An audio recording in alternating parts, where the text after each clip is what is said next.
Even in recent months, knowing the holy places has been the choice of many tourists from around the world. The Holy Land has recorded a significant increase in people seeking an experience of faith in places that mark the origin of Christianity. A very special pilgrimage brought from France to the Holy Land 45 people who have known various forms of poverty and fragility. The story of Brigitte, whose life changed after 3 years in prison. The village of Battir has its roots in agriculture and in the use of the oldest irrigation system in the world. It is in the list of UNESCO World Heritage Sites.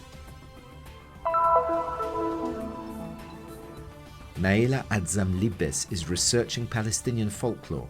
She explains that the songs that are sung at weddings have become the mirror that reflects the customs and traditions of Palestinian society and at the same time reveals the changes. 70 years after its discovery, Qumran remains one of the most intriguing archaeological sites. A new contribution to the revelation of its treasures is contained in a freshly printed volume that reconstructs a hitherto unseen part of Cave 11.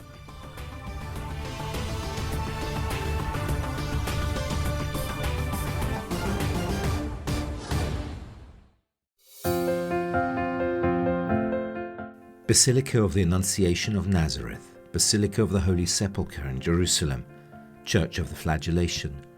The Holy Land is the tourist destination for those who want to know the places where Jesus lived. According to data from the Ministry of Tourism of Israel, the number of tourists in the Holy Land increased by 11% in September and October this year compared to the same period last year. More than 850,000 tourist entries were registered, compared to about 770,000 last year. From January to October 2019, there was an increase of 10% compared to 2018. Not even in 2000 were there as many pilgrims as there are today. Before, they were mainly evangelical, but today Catholics are also coming here to discover the richness of the Holy Land. To commemorate the 30 years of the Diocese of St. Amaro in Brazil, 25 priests came to the Holy Land with their bishop, Monsignor José Negri. The proposal to go to the Holy Land was born exactly 2 years ago, on the occasion of the 30th anniversary of our diocese. Therefore, the priestly ministry, represented by me and 2 other priests, made this proposal to the bishop and to those who could join this pilgrimage and stay with us for these 30 years. It is a joy to be in the Holy Land for the 5th time. Each time we have a different experience, a different encounter. This is certainly special because it includes the encounter with priests. It is a time when the priestly ministry is renewed. I have been a priest for 17 years, and I am grateful and I give thanks to God for every moment. The group went, among other places, to the Grotto of the Nativity of John the Baptist, to the Basilica of the Annunciation, to Capernaum, to the Church of the Flagellation. In the upper room, the priestly promises were renewed. In every place, a new experience. Dos lugares, com certeza, que nos deixou, que deixou cada de nós encantado. Some of the places that certainly left us speechless, that left each of us deeply enchanted, were precisely the Calvary and the Sepulchre, which represent the most important moments of our salvation and redemption. There we had the opportunity to see for ourselves the place where Jesus was crucified and the place where he rose again. This is the kerygma that we want to bring to our diocese, to our parishes. Do not despair before the cross. De não desanimar, de não desesperar diante da cruz. A strong moment I experienced here was the cross. The friar yesterday told us that the cross is educational, and I am bringing this teaching into my life and ministry. And the Holy Land, finding myself here, walking here in the place where Jesus ordered me to be, were the resurrection of my life and my ministry. I am sure that my vocation will come out of here more solid because of the wonderful experience that I have lived with God. So I advise everyone to take the opportunity to walk with Jesus and see everything that he experienced, even to be with him on Calvary. I can tell you that rising with him will make me come out of here risen.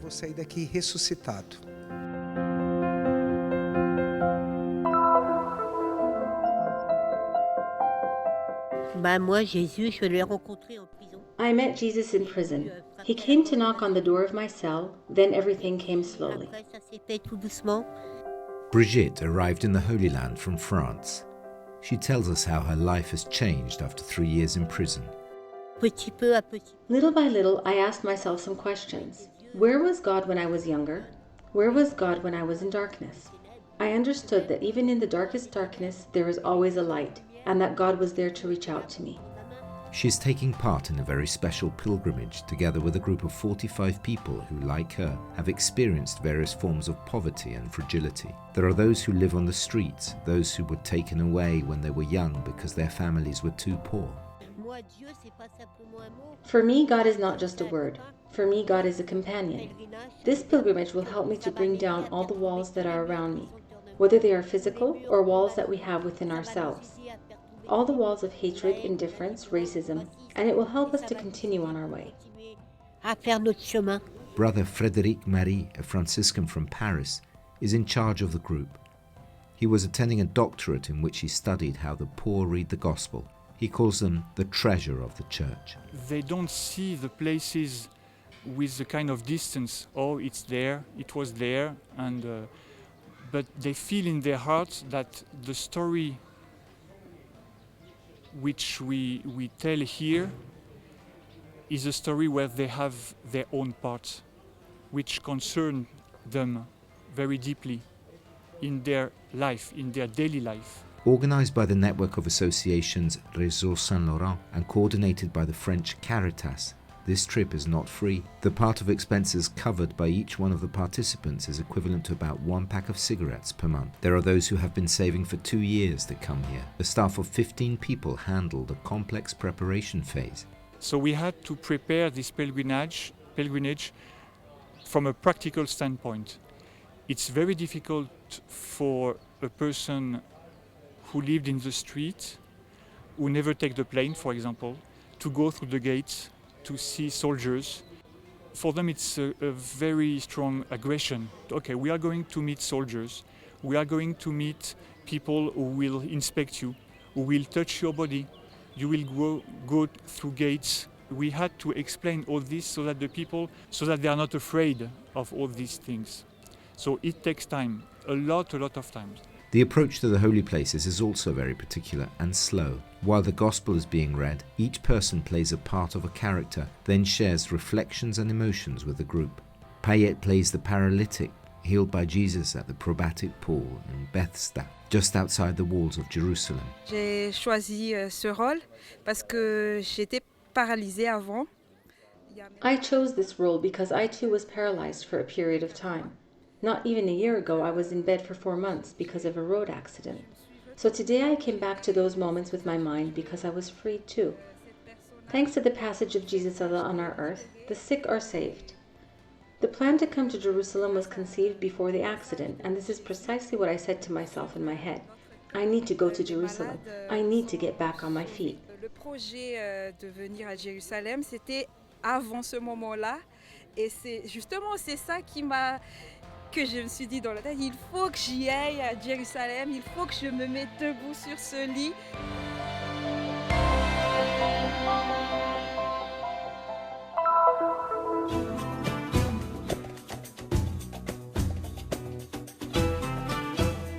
بتير جميلة في واقعها الجغرافي. The geographical location of Battir is beautiful, but the most beautiful is the cooperative and evolving cultural life in the village, enjoyed by its youth and elders with their heritage and cultural activities.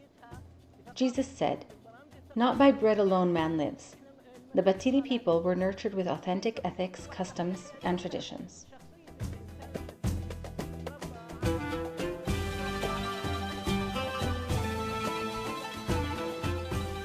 Between the sumptuous hills and verdant groves, the village of Battir overlooks with its natural beauty and the traditional fragrance of beautiful thyme. This village, located in the rural area of Jerusalem, dates to the time of the Canaanites. The Romans also left their mark. It was inscribed on the World Heritage List of the United Nations Educational and Cultural Organization, UNESCO, because of its agricultural terraces, its marble water channels, and the oldest irrigation system in the world. هذا نظام مجتمعي محلي جمعوا المية في البركة وقسموها. This is a traditional water distribution system among the farmers. The water is collected into the pool, then it is distributed into 8 families for 8 days. Each day, one family has access to irrigate its land. On that day, the head of the family, who knows the share of his family, measure the water in the pool through an old measuring stick called al-ma'dud, a stick used to determine the level of water in the pool before distributing it on the farmers. The head of the family measures the total amount of water, then he puts a mark in the middle of the stick and divides each half into quarters. النص اللي الأول مية في أول النهار. The farmer Ahmed Muammar uses a primitive irrigation method that facilitates water access to his land.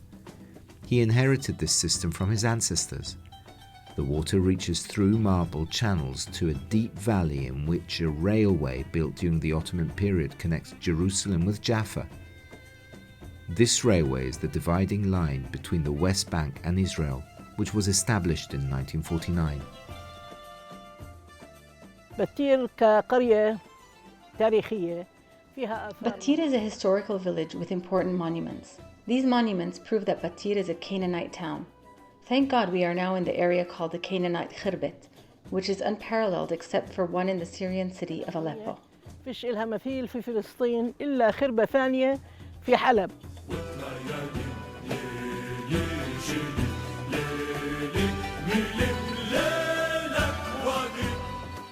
احنا مهتمين إنها بلدنا تحافظ. We want our village to preserve its features and attributes. We will remain mainly farmers and landowners. We irrigate our crops with this traditional irrigation system. أصحاب أرض. Battir means the house of birds. However, it is not the destination of birds only. It became a destination for researchers, fans of antiquities to explore its history, walk between its landmarks and enjoy its beautiful landscape.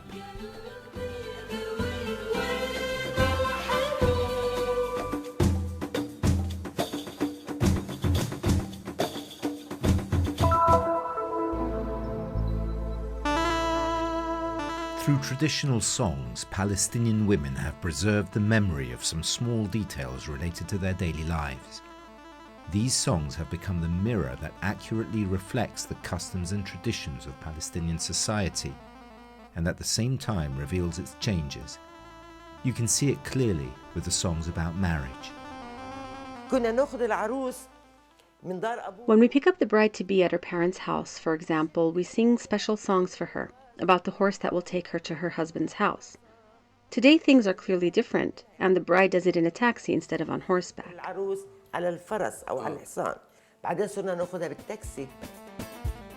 With regard to the ceremony of Tijlayeh of the bride, one of the most important rituals of marriage, Naila Adzam explains that the word Tijlayeh means to come out, to appear, to emerge. The rite of Tijlayeh occurs when the bride appears in front of her husband for the first time.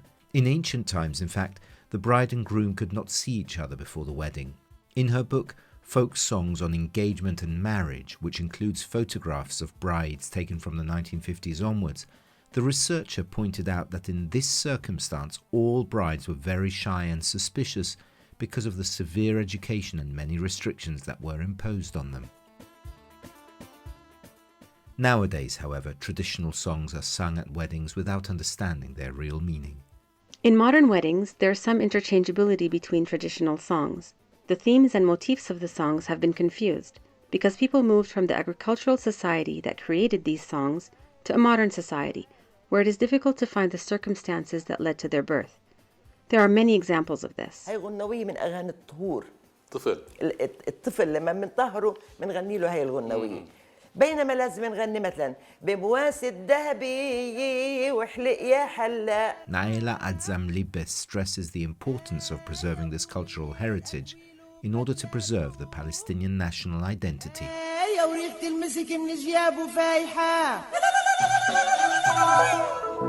70 years after its discovery, it remains one of the most intriguing archaeological sites still partially unknown. A new contribution to the discovery of the treasure of Qumran is contained in a freshly painted volume that reconstructs a hitherto unpublished part of Cave 11, also through further excavation campaigns. Cave 11 of Qumran, a cave where important rolls were found, was known for the content of the rolls but completely new in relation to material culture.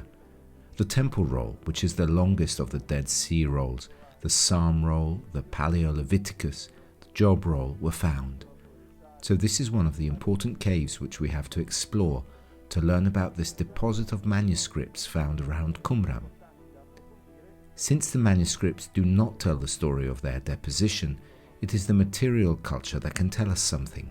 It can help us to understand why the rolls ended up in the caves, and a new exploration into the cave leads us to think that the rolls have been deposited in the cave with a hiding strategy.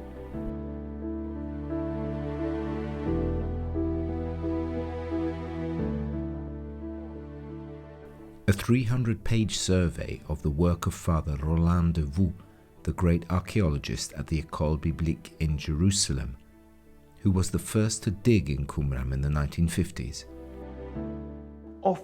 It offers many possibilities for new discoveries, but it does not mean that the new discoveries correspond to new explorations, but rather to the desire and the need to deepen everything that the first generation of scholars has given us, both on the materials and on the study of the texts.